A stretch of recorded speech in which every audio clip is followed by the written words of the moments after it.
اللہ تعالیٰ نے حضور سیدنا عالم صلی اللہ علیہ وسلم کو ذیلت اسرائی معراج سے وہ خصوصیات اور عظمت و فضیلت عطا فرمائی جس کے ساتھ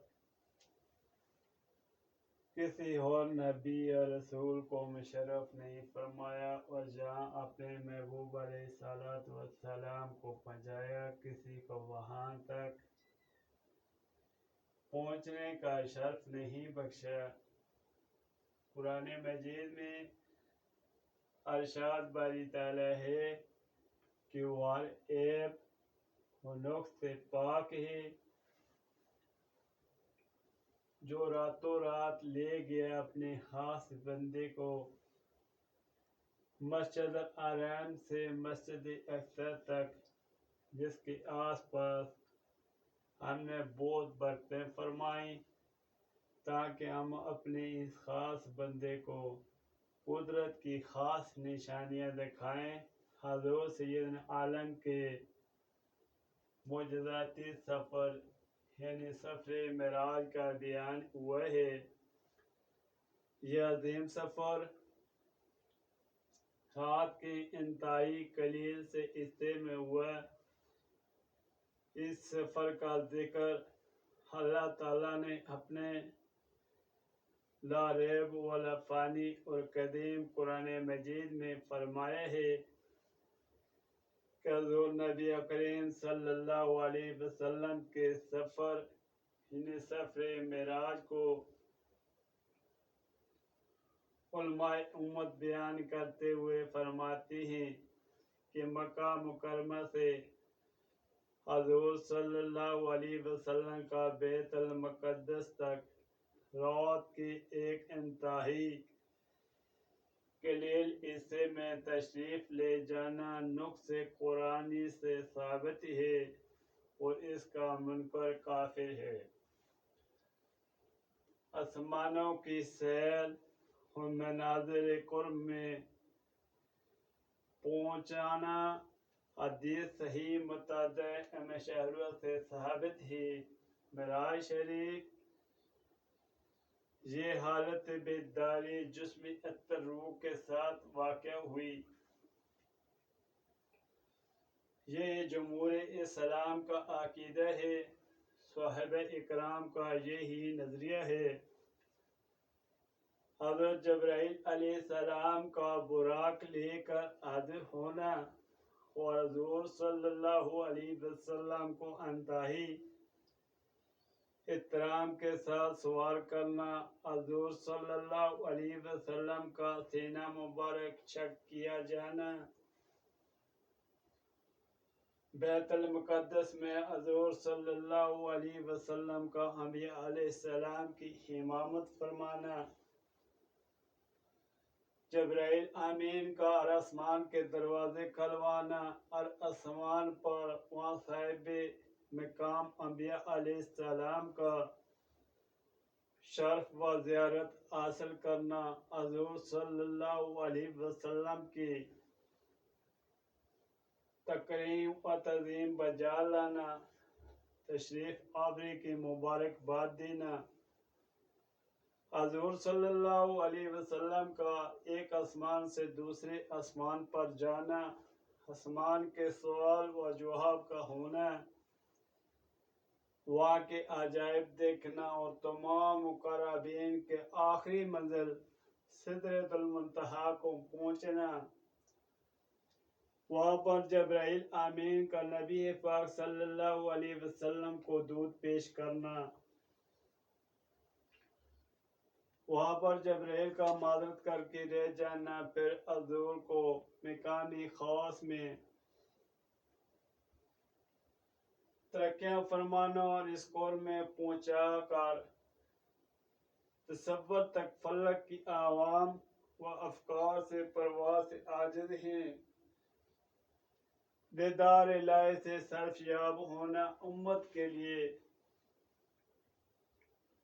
50 نمازوں کا فرض ہونا، پھر حضرت موسیٰ علیہ السلام کا تخفیف کرا کے 5 کا رہ جانا، حضور سیدنا عالم صلی اللہ علیہ وسلم کا شفاعت فرمانا، جنت و دوزخ کی سیر، پھر اپنی جگہ تشریف لانا، اتنی عظیم و شان سیر کرا کے لے آنا آج تن محال ہے۔ رجب کی 27ویں رات تھی، جس کی نور افروز صحیح پر آفتاب و مہتاب کی روشنی قربان ہو رہی تھی۔ شب کا نصف حصہ گزر چکا تھا اور آسمان پر لاتعداد چراغ اور قندیلیں روشن تھی۔ ایسے مسرت انگیز فرت بخش وقت میں دو عالم مکہ کے سادہ وضو حضور صلی اللہ علیہ وسلم اس میں وہ تہجد کی نماز ادا کر رہے تھے۔ برگاہ اقدس سے روح الامین کو حکم ہوا کہ عرض حرم میں جاؤ اور پیارے محبوب کو مزاح ملکات سناؤ۔ حکم ملتے ہی جبرائیل امین حاضر ہوئے، سفر اسرائی معراج کی نوید سنائی۔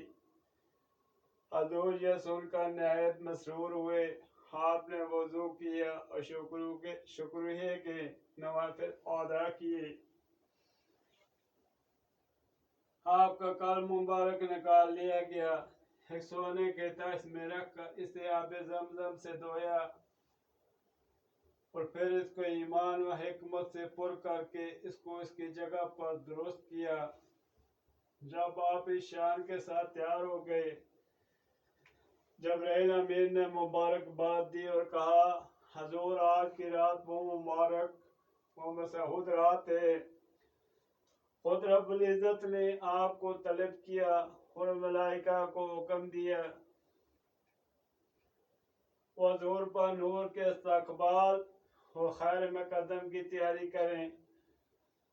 حضور کو جو اللہ نے رفعت و شان عطا فرمائی ہے، ایسی شان نہ کسی نے پائی ہے اور نہ ہی کوئی پا سکتا ہے۔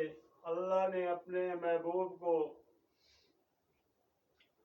عرش عظیم پر بلوایا اور حضور میں بیداریے میں جسم انور کے ساتھ روانہ ہوئے اور مسجد الحرام سے مسجد الاقصی تک زمینی سفر طے پایا۔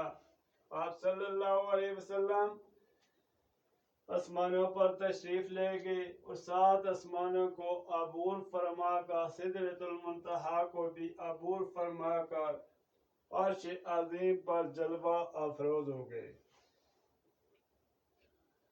آپ اس مقام پر پہنچے جو کل میں قدرت کے چلنے کی آواز سنائی دیتی تھی۔ آپ آگے بڑھے،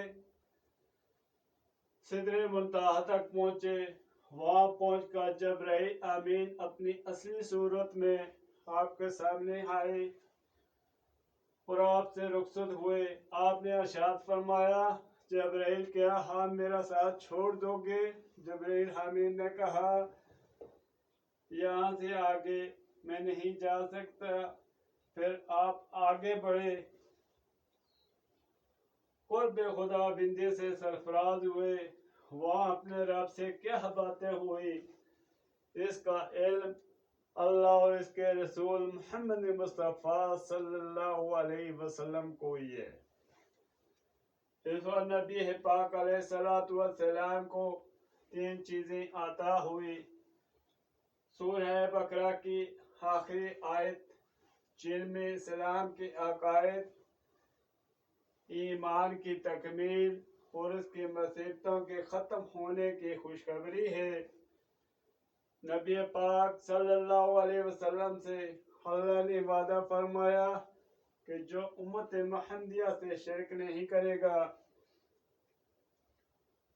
اس کی بخشش ضرور ہوگی۔